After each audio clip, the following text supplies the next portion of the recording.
I served full-time with 3 sitting U.S. presidents, so might give you a little bit of a pucker factor. There was a lot of quiet heroism that happens all over the world. Lots of opportunities to just keep the president safe. Fear-based leadership is the biggest sin. If you're making decisions that because you're afraid, I'm going to go left because I'm afraid of what will happen if I go right, well, that's probably going to be a bad decision. So President Trump, there was an attempt on him. It almost feels like you're watching a movie from the outside, that's something that can still happen. You know, I think if my wife and I had not had that conversation, if I had just kind of gone under my own wisdom here, and I think when my boss called and said, hey, they're asking for you on the president's detail, what do you think? I think I'd have said no.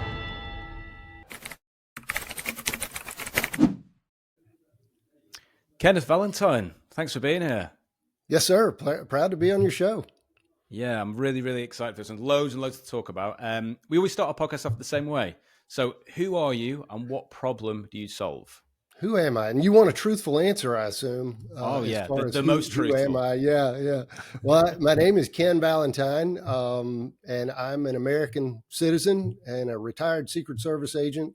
And the problem that I solve is really leadership problems. And that, you know, I'm trying to take the education, the training, the experience that I have, and I really want to just help people apply it to their lives and answer the question of what now? Well, where am I going? What am I doing, and why? And I love helping people with that. Beautiful. Okay, so let's imagine then that what you do, you are a doctor for what you do. If someone's listening to this, what symptoms do they need to have to make you a good doctor? Yeah. Well, the symptoms that I would be most likely and helpful to address would be, hey, what's the best approach to solving this problem? And how do I best set myself up for success going forward? So, Kenneth, I've really been looking forward to this one because I feel like you're going to have 1,000,001 stories to share with us and the audience. So you've stood next to presidents during some of the world's most dangerous moments. I guess, Can you think of a situation where everything almost went sideways, and how did you stay sharp in that chaos? Yeah. Well, funny you mentioned staying sharp, which is the title of my second book. So I can't let that go. I love that title and that notion of staying sharp. And yeah, I served full time with 3 sitting U.S. presidents, and was there for a lot of interesting times and you know, a few situations that you know might give you a little bit of a pucker factor, but you know, most of the time it wasn't, hey, we've got an incoming missile. Which way do we run? You know, I mean, it was never quite that much of a screaming, you know, kind of situation. But it tended to be the little things that would get us tripped up. You know, it would be the bad weather call where the helicopter can't fly, and so now what do we do? You know, we always have a contingency in mind, but you know, we probably weren't planning on using that. Or, you know, I remember we were out with President Bush, and all of a sudden he's just sick. You know, he's throwing up sick, and so now what are you going to do? And so what I love to say is that preparation meets opportunity, and if you prepare well, when opportunity comes, you'll be ready for it. And I think that's true in life. That's true in the Secret Service. It's true probably in a lot of professions that, you know, we all have idle time. We all have time that we're going to dedicate to our craft, whatever it is. But if you're diligent about that and you prepare for these things ahead of time, think through these things and do the work of setting yourself up for success tends to follow. Nice. When we were doing our research, we heard you once said real heroism isn't loud. So when you look back on your whole career, can you think of any of those silent moments of bravery that you might have witnessed? Wow, that's a great question, and of course I don't remember saying that, but that's a good quote. I'll take it. You know, 9/11 certainly comes to mind. There have been other situations where we had to make decisions and we had to act that don't get reported in the news, that don't make the headlines, and and you end your shift of work or your trip wherever it might have been to, and think back on it and think, that could have gone a different direction, and it didn't, thankfully. But there have been a few like that, and I actually had trouble hearing you when you were talking when you gave that quote. But there was a lot of quiet heroism that happens all over the world, and whether it's feeding the poor and the homeless, I think those kind of people are heroes in a way. And then there are men and women that do heroic acts all the time that just aren't recorded, aren't heralded. Foster parents and people who are taking care of the sick, the aged, the all these people that are helpless otherwise. Talk about heroic. I mean, to me, that's real heroics. But in the Secret Service, we had lots of opportunities to just keep the president safe, and that was the name of the game. Is you've got to keep the president breathing and living in order to do the job that they've been elected to do. And so failure to do that would let down an entire country who are counting on you to do that. And so there were times where you got that pucker factor up, and you kind of wondered, is it going to happen today? Is it going to happen now?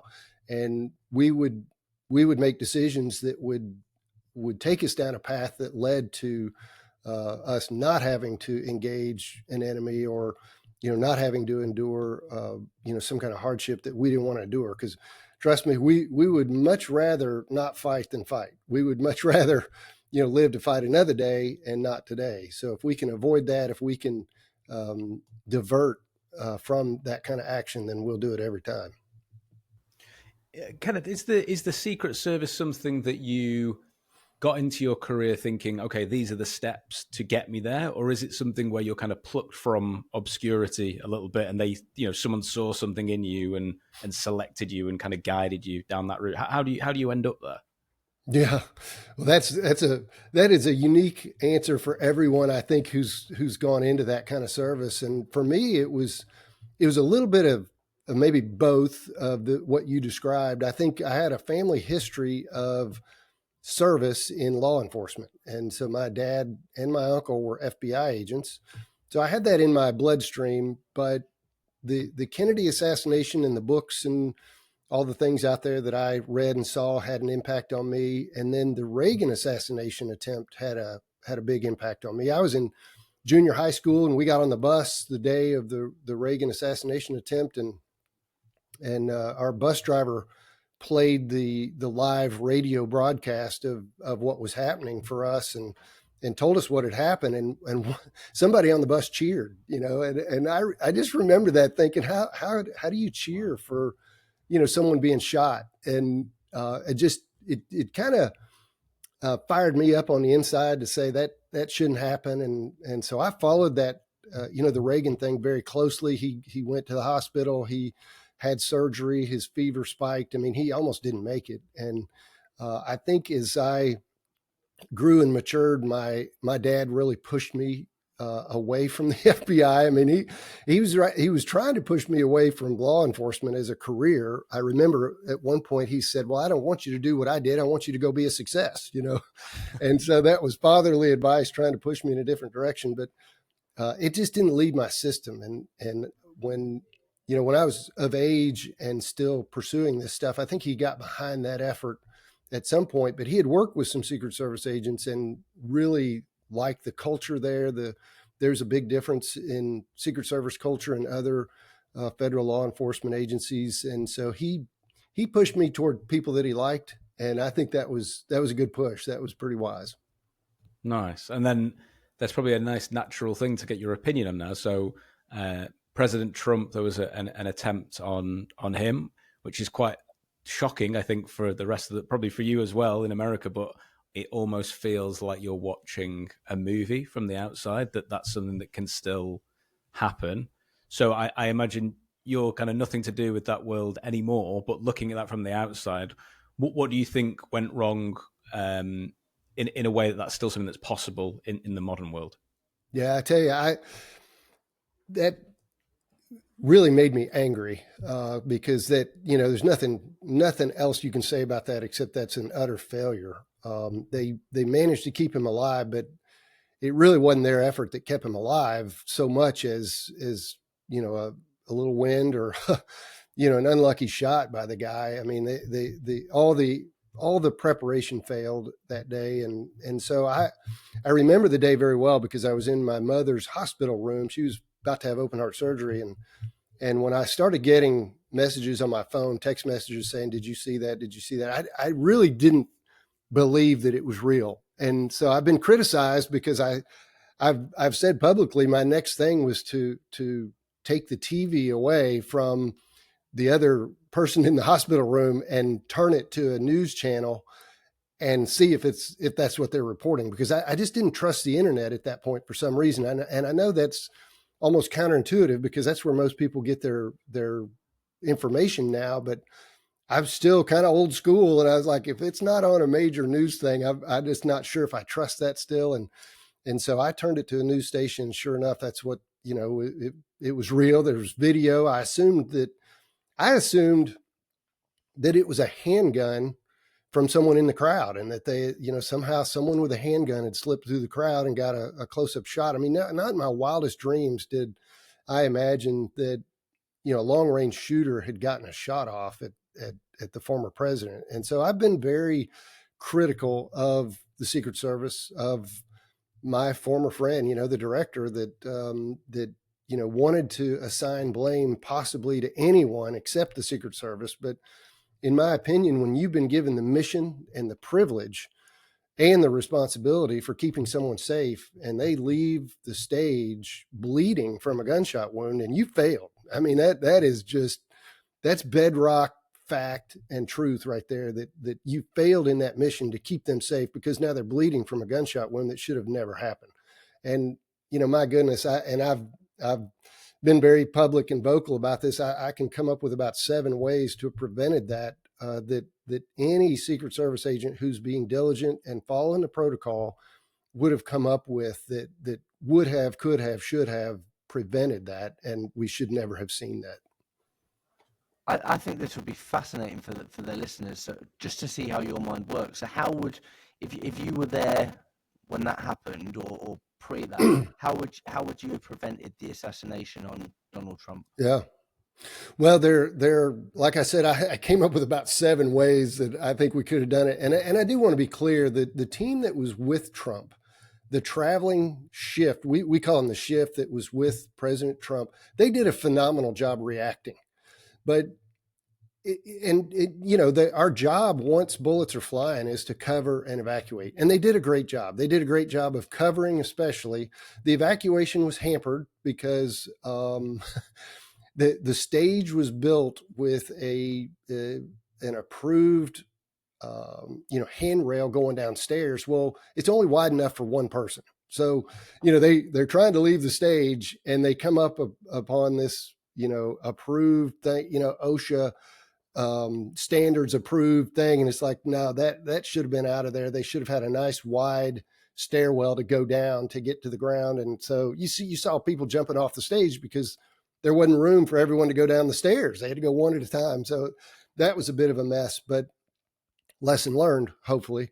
But the prevention aspect is what you asked about, Jack. And that's the most important part. And that's the part we failed at. And so, hey, we get very creative when the staff says, we're going to build a stage right here in this field, and it's going to be this high, and we're going to put a podium on there, and it's going to be this wide.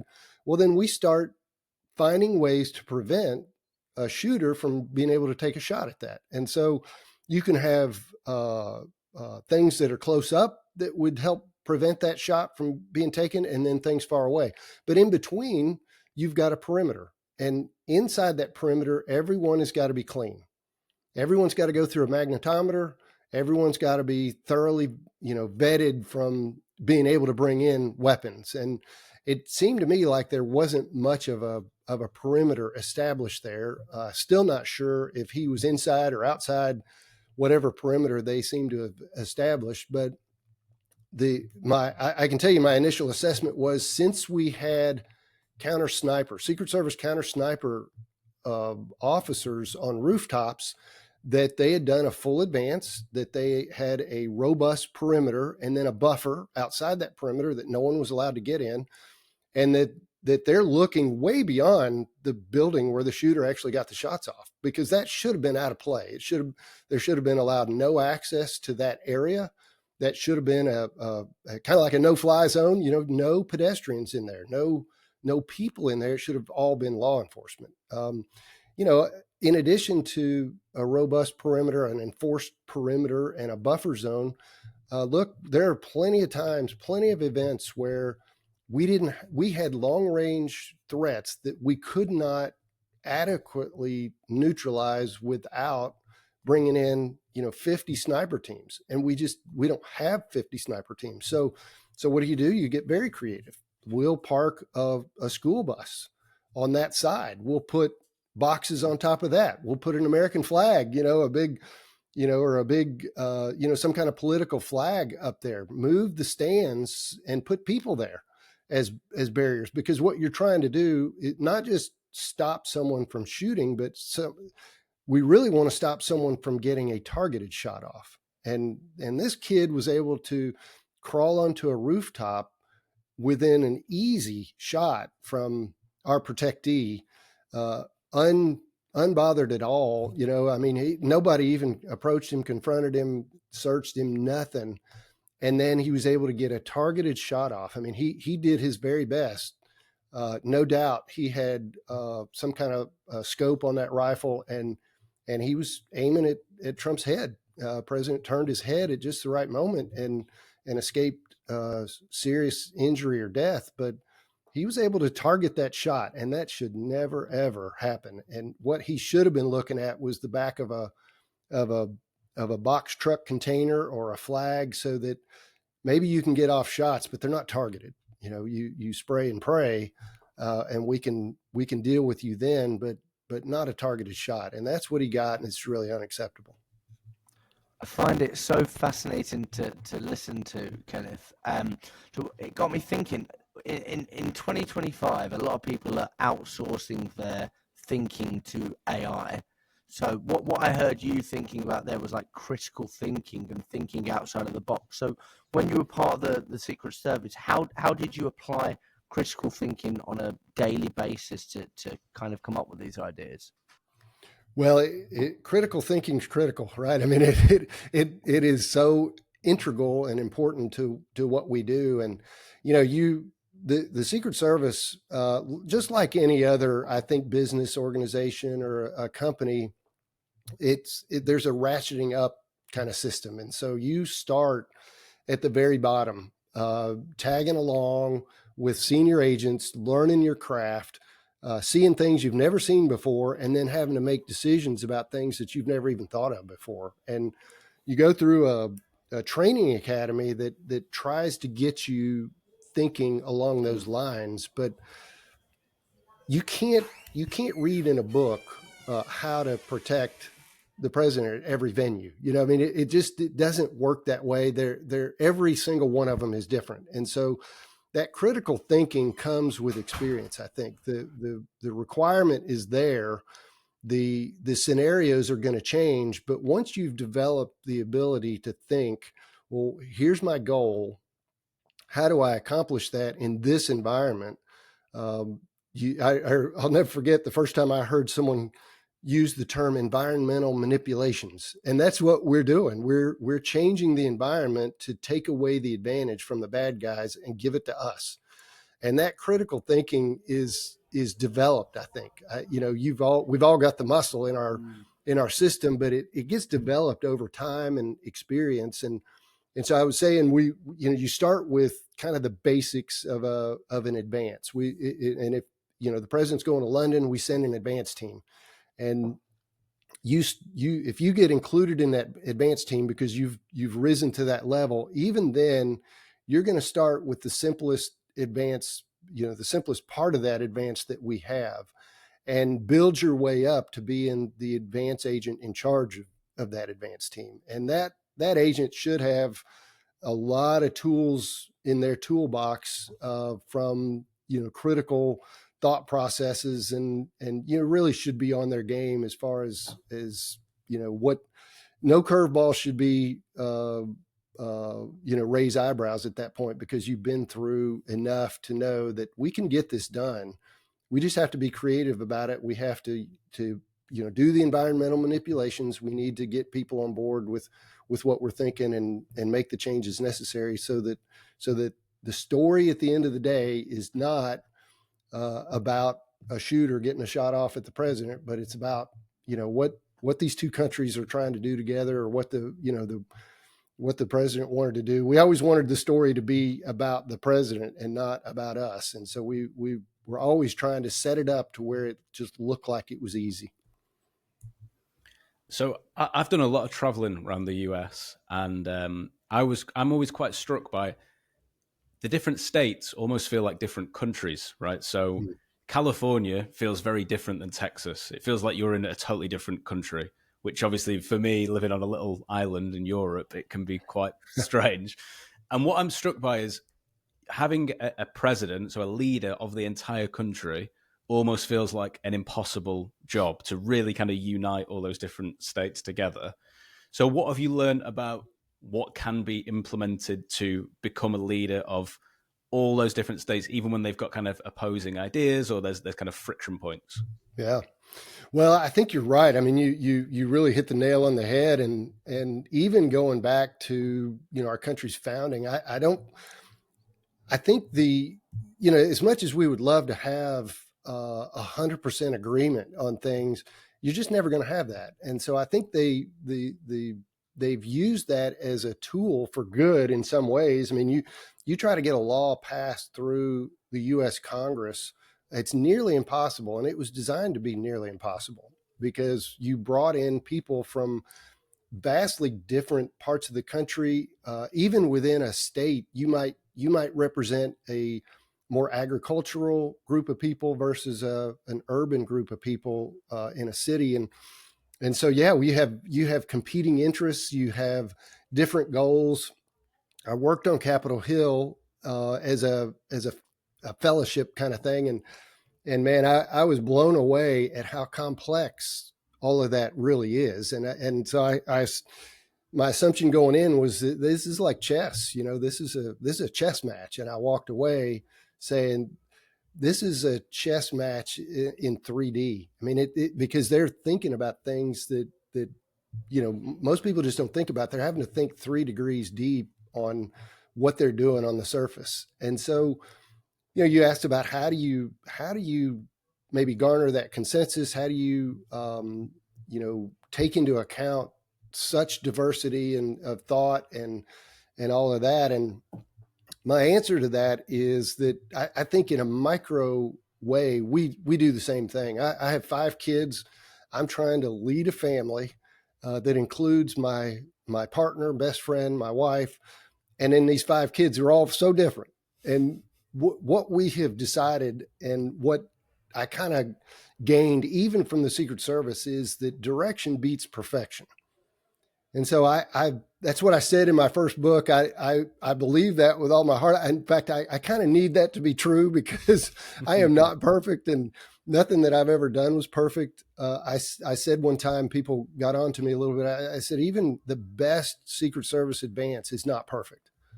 And whoa, you can't say that. I'm like, no, that's the truth. I mean, there's no advance that we ever did that we came back and did we do a hot wash afterwards and say, nope, we couldn't have done any better. You can always do better. And so I think about a president, what an impossible job to try to lead a consensus of people across time and space and such vastly different people groups across this country. And if I was the president, I would hope that is true, that it is about direction and not perfection. And if you stop and try to nitpick and be perfect, or worry about perfection, it's going to slow you down. And I prefer to say, head up, look towards your goal, and move in that direction. And as long as you stay moving, as long as you know your goal and know why you're headed in that direction, then let the crap of life flow by and don't worry about it. You just keep moving in that direction. Just keep taking those steps forward. And I think that gets you to, where you set out to be in the first place. Now, if you've got a terrible goal, that's your problem. But I think, certainly politicians and dads and, people who lead companies and all this, perfection is the goal, but direction is the test. No, I really like that. Direction, not perfection. I'm going to be sharing that with my wife. I've got 4 children, so I'm catching you up. Oh, strong. I'm trying my best. Yeah. What do you think are you must have had this so much at barbecues and dinners and all sorts of stuff. What do you think are the top myths that come up that you're constantly saying, it doesn't quite work like that behind closed doors? You mean within the Secret Service? Yeah. The greatest myth is that the Secret Service is some kind of spy agency, and that we're doing any kind of intelligence work. And I don't want to say we're not intelligent, but intelligence is very different. And the Secret Service, the American Secret Service, is just a knuckle dragging law enforcement agency, and I love it. I mean, that's what I signed up for. The only part of our job that was intelligence based was the consuming of intelligence. We would take it, but we didn't gather it. We're just trying to get a job done, and we lock up bad guys within the U.S. for financial crime violations or threatening the president. But and then our bigger mission is protecting those presidents. But a lot of people assume or think that it's some kind of spy agency, and they confuse the CIA with the Secret Service or FBI. And it is like, no, we're just a little bitty protection agency that also does criminal investigations. And so that's the biggest, I guess, myth, is that we're some sort of intel agency. You must have seen so many things throughout your career. Are there any things from a leadership standpoint that have just completely changed when it comes to your viewpoint or your opinion, that you once used to believe something and then it's kind of switched the other way? I saw a lot of terrific leadership within the Secret Service, and could point out and name some great leaders that I had over the years. And, each leader, you beg, borrow, and steal from, different things that you see in different people. I said in my first book, leadership is about a person, and that person ultimately is you, because you have to lead, you get to lead. And at the end of the day, every single person has to lead one person, and that's yourself. So, but the funny thing is, when I think about that, and my knee-jerk answer to your question is that, yeah, and it came from seeing leadership that wasn't good. And what was that? What was that? Well, to me, fear-based leadership is the biggest sin, because when leaders lean into fear, you can't make a good decision, and you end up turning your followers into sheep that are just sitting ducks. I mean, of course, that's 2 animals, isn't it, in one analogy, sheep and ducks. But fear-based leadership is a big loser to me, because if you are fearful in your leadership, or you're making decisions based on what you fear, you're going to make bad decisions. And I think we have to set ourselves up for success. You have to look to your goals. You have to look beyond perfection and beyond the fear. And if you're making decisions that because you're afraid, I'm going to go left because I'm afraid of what will happen if I go right, well, that's probably going to be a bad decision. So fear is a really interesting one, and I'm sure there's people listening to this podcast that are not living the life that they want to because fear is holding them hostage. So I guess if you were to look back on your life, what advice would you give them, and what stories would you tell them? Well, the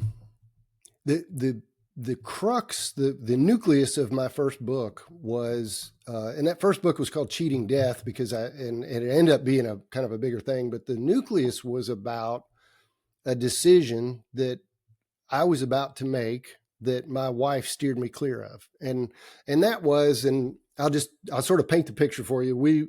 I'd been in the Secret Service for 3 years, and it was about time to make the decision about what I was going to do for my full-time protection assignment. So I was in Louisville, Kentucky, which was a new state for us. And so we had to decide, am I going to Washington, D.C. to be on the vice president or the president's detail, or am I going to pick, at the time you could request a former president. And so you had Jimmy Carter in Plains, Georgia. You had Ronald Reagan out in California. You had, I think Ford was still alive, and you had the older President Bush. And so, in my wisdom and in my fear-based thinking, I thought, well, I don't want to go to D.C. It's a big city. We're kind of Southern people. Louisville, Kentucky was the biggest place that we'd ever lived. And we've got one little girl and now a little boy on the way. And I was afraid of moving my family to DC because the hardship, I just thought it'd be a hardship. You can't, on a Secret Service agent's salary, DC is just not a great idea. It's just not going to be a big win. But I thought in my thinking, I thought Plains, Georgia might be a pretty good deal. And I could go to the Carter detail and have it made. An agent's salary in Plains, Georgia goes a long way, and it's more family friendly. And so that was my thinking, was I'm afraid of what life is going to look like if I go to DC and submit, say, to the president's detail, vice president's detail, but I'm not afraid of going to the Carter detail. Maybe I'll just do that. And I thankfully told my wife what I was thinking, and she didn't say no. She just said, "Oh, that's too bad. I was kind of looking forward to going to DC." Well, my wife grew up on a dirt road in the middle of nowhere. And I was assuming things for her that she wasn't assuming. And she was kind of excited about the idea of DC.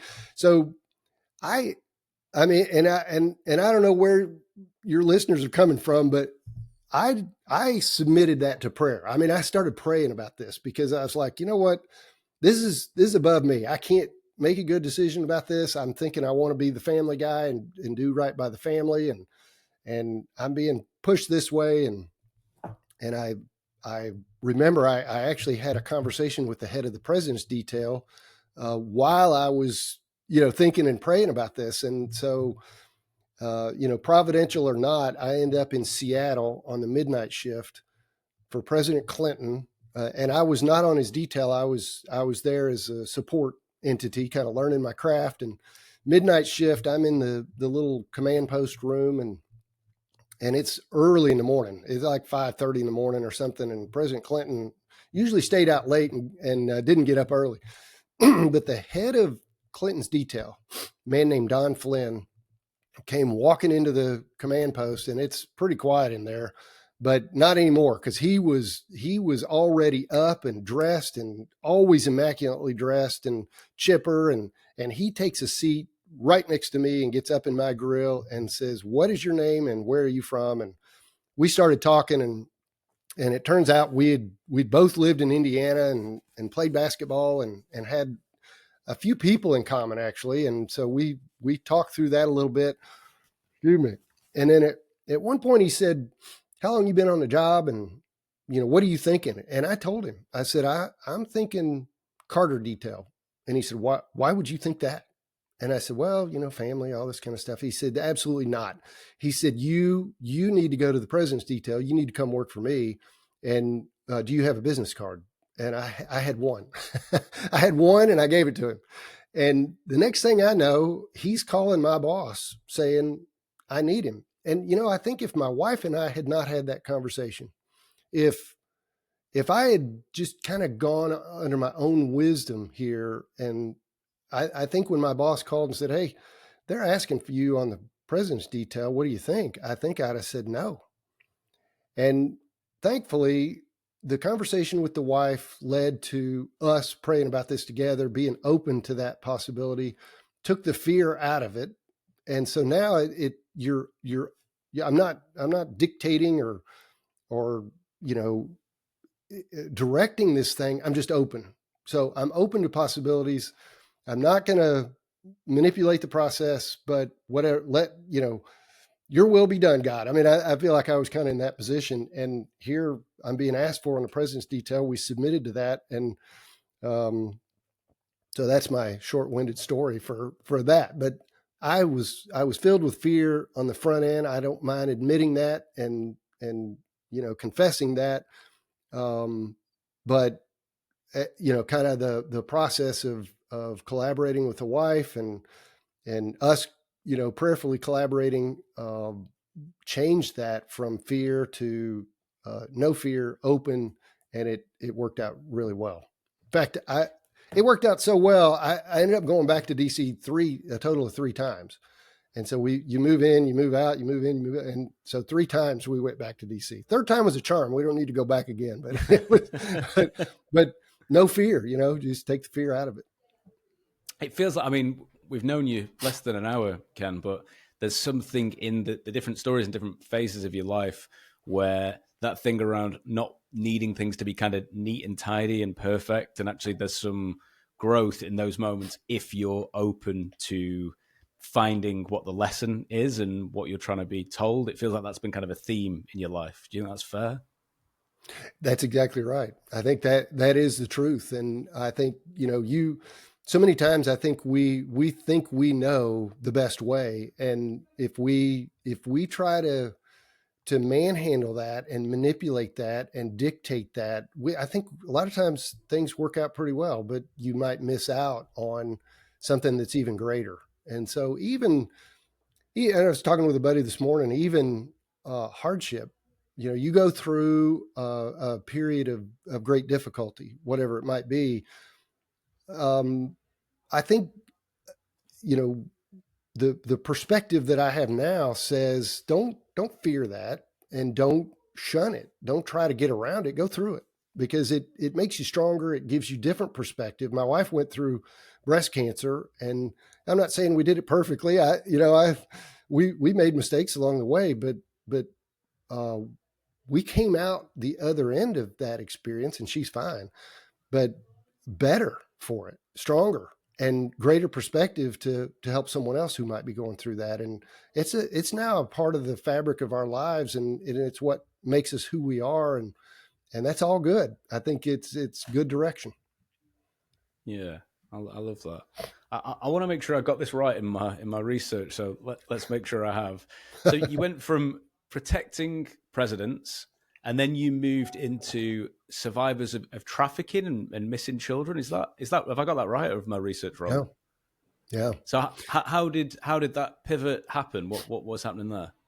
Yeah, that's a great question. I'm glad you asked it. But in my mind, it's a short hop from protecting presidents to protecting kids and survivors of sex trafficking. But the truth is, the hop wasn't that easy. I took that fellowship on Capitol Hill, and I was such an idiot. I mean, I'm surrounded by all these brilliant lawyers who are going to go be somebody someday. A lot of them end up being members of Congress later.